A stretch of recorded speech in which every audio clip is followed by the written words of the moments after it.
Financial markets పై పట్టు సాధించాలనుకునే వాళ్ళు Revanth conduct చేసే వెబినార్ కోసం ఈ నెంబర్ కి కాల్ చేయండి.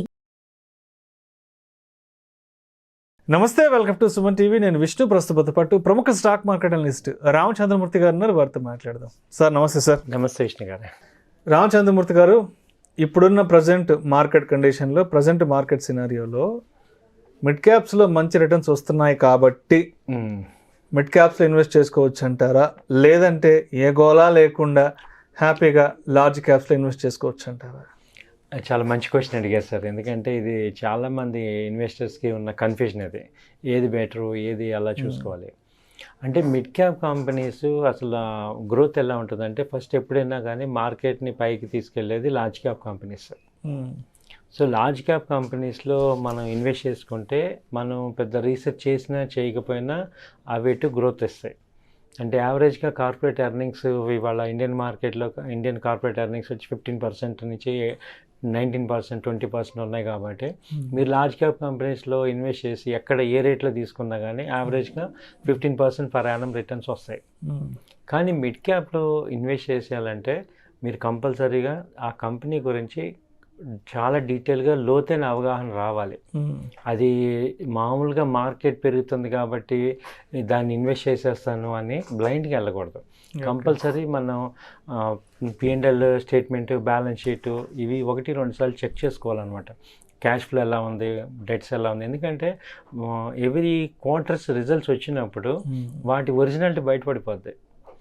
సో మీరు బాగా అర్థం చేసుకోవాల్సింది ఏంటంటే, ఇక్కడ కంప్లీట్గా ఈ షేర్ మార్కెట్ ఇప్పుడు చూపించే ప్రైస్ పెర్ఫార్మెన్స్ కంప్లీట్గా ఫండమెంటల్గా కంపెనీ యొక్క పెర్ఫార్మెన్స్కి మ్యాచ్ అయిపోద్ది.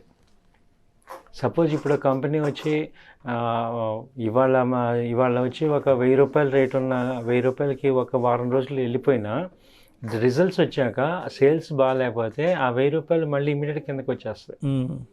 సో అది అక్కడ మిడ్ క్యాప్లో ఏమవుతుందంటే, కంపెనీ రిజల్ట్స్ని పారామీటర్గా తీసుకొని ప్రైస్ పర్ఫార్మెన్స్ ఉంటుంది. ఈ 3 మంత్స్లో అప్ అండ్ డౌన్ ఉన్నా కానీ ఒరిజినాలిటీ కావాలి. కాబట్టి మీరేంటంటే కంపల్సరీ అసలు బ్యాలెన్స్ షీట్ చూసుకోవటం, ప్రాఫిట్ లాస్ స్టేట్మెంట్ ఎలా ఉంది చూసుకోవటం, క్యాష్ ఫ్లో ఎలా ఉంది చూసుకోవటం, ఈ PE రేషియో, EPSలు ఇవి కొంచెం మనం మిడ్ క్యాప్లో మంచి సంపాదిద్దాం అన్నప్పుడు ఇవి చూసుకోవాలి.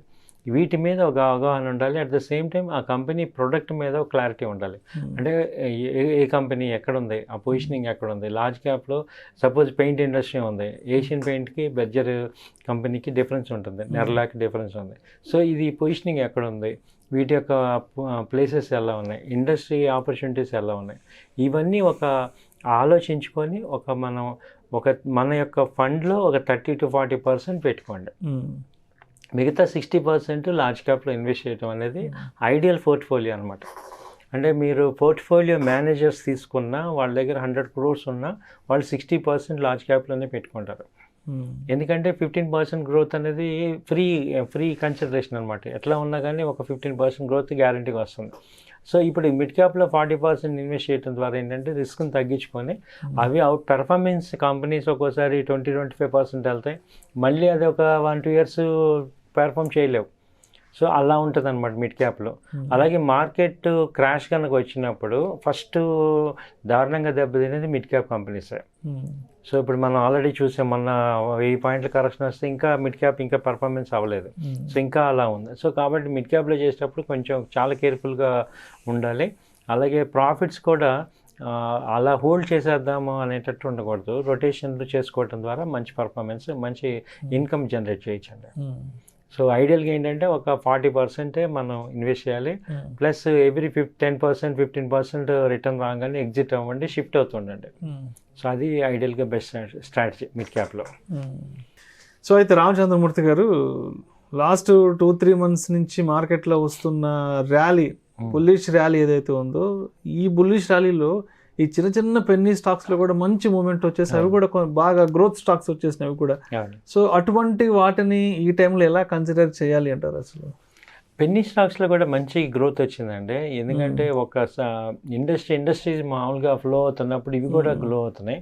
సో పెన్నీ స్టాక్స్లో కూడా మనం ట్రై చేయొచ్చు. అయితే ఎలా ఉండాలంటే అది ఫ్రీ అమౌంట్ అవ్వాలి. మీ టోటల్ అమౌంట్లో 20% ఉండాలి. అంటే ఎందుకంటే వాటి యొక్క పర్ఫార్మెన్స్ ఒక హైప్ మీద రావటమే కానీ ఒరిజినల్గా కాదు. అంటే ఇప్పుడు అంత మూడు బాగుంది కాబట్టి అన్నిట్లో ర్యాలీ వచ్చేస్తుంది. బట్ ఎప్పుడైతే మార్కెట్స్ క్రాష్ అవుతుంటాయో అవి బాగా అండర్ పర్ఫార్మెన్స్ అయ్యే ఛాన్సెస్ ఉన్నాయి. కాబట్టి మనం ఏంటంటే మన ఇన్వెస్ట్మెంట్లో ఒక 20% కానీ, లేదు మనకి వేరే చోట ప్రాఫిట్స్ వచ్చాయి, వేరే ఇన్వెస్ట్మెంట్లో లార్జ్ క్యాప్లో ప్రాఫిట్ తీసుకుని ఆ ప్రాఫిట్ అమౌంట్ దీనిలో పెట్టుకోండి. ఇప్పుడు సపోజ్ స్విట్జర్లాండ్ కానీ ఇలాంటివి కొన్నాం అనుకోండి, కొనేటప్పుడు ఏమవుతుందంటే సపోజ్ నాకు వేరే దానిలో ఎల్ఎన్టీలో ఒక 10,000 ప్రాఫిట్ వచ్చింది. ఆ 10,000 రూపాయలు మీరు పెన్నీ స్టాక్స్లో ఇన్వెస్ట్ చేయడం ద్వారా మీరు ఫర్ ఎవర్ ఉంచేసుకోవచ్చు. సో నేను ఐడెంటిఫై చేసింది, నేను ఫాలో అయ్యేది ఏంటంటే ఇది అనమాట.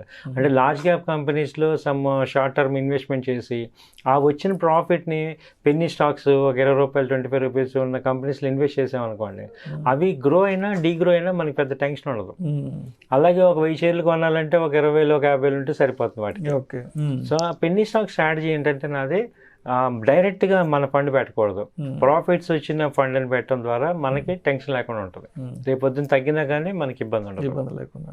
సో మొత్తానికి పెన్నీ స్టాక్స్లో ఇన్వెస్ట్ చేయాలంటే మన దగ్గర ఏదైనా ఉన్న ఎక్సెసివ్ అమౌంట్ని, ఏదైనా సర్ప్లస్ అమౌంట్ని తీసుకెళ్ళి పెట్టాలి, కానీ అంటే మనకున్న మెయిన్ ఇన్కమ్ సోర్స్లో నుంచి తీసుకెళ్ళి పెట్టకూడదు.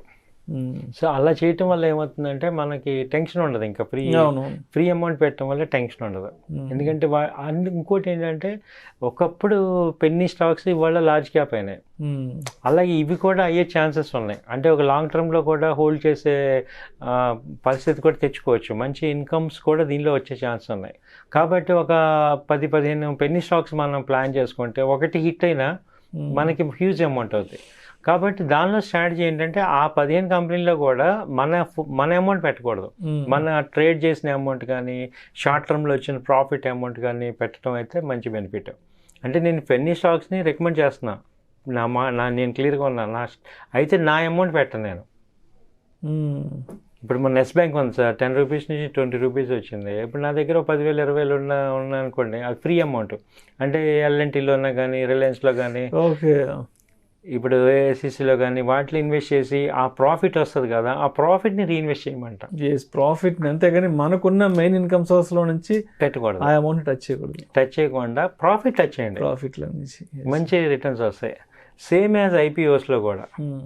ఇప్పుడు నెక్స్ట్ ఐపీఓ పాయింట్లో కూడా తీసుకుంటే ఐపీఓలో కూడా సేమ్ ఇదే ఫార్ములా వర్కౌట్ చేయండి. ఎందుకంటే ఐపీఓలో ఏమవుతుందంటే ఆ కంపెనీ పర్ఫార్మెన్స్ మనకి లాస్ట్ 5 years డేటా ఉండదు. అంటే అఫీషియల్గా ఏంటి ఆ కంపెనీ ఏంటి అనేది ఉండదు, ఒక ట్రయల్ అండ్ ఎర్రర్ మెథడ్లో వెళ్ళటమే. కాబట్టి ఏంటంటే అది కూడా ఈ ఈక్విటీలో వచ్చిన ప్రాఫిట్ అమౌంట్ని పెట్టుకోండి. ఈవెన్ ఐపీఓలో దొరకలేదు, సెకండరీ మార్కెట్లో కూడా ఈ ప్రాఫిట్ని ఇన్వెస్ట్ చేయడం ద్వారా మనం బెనిఫిట్ అవుతాం. అంటే ఎక్కువ లార్జ్ క్యాప్ని నమ్ముకోండి, అవేంటంటే తగ్గినా పర్వాలేదు మనకి వస్తాయి. ఈ మిడ్ క్యాప్ కానీ స్మాల్ మైక్రో క్యాప్ వీటికి ఏంటంటే మన ప్రాఫిట్స్ని రీఇన్వెస్ట్ చేయడం అనేది best strategy. Thank you sir. Thank you sir.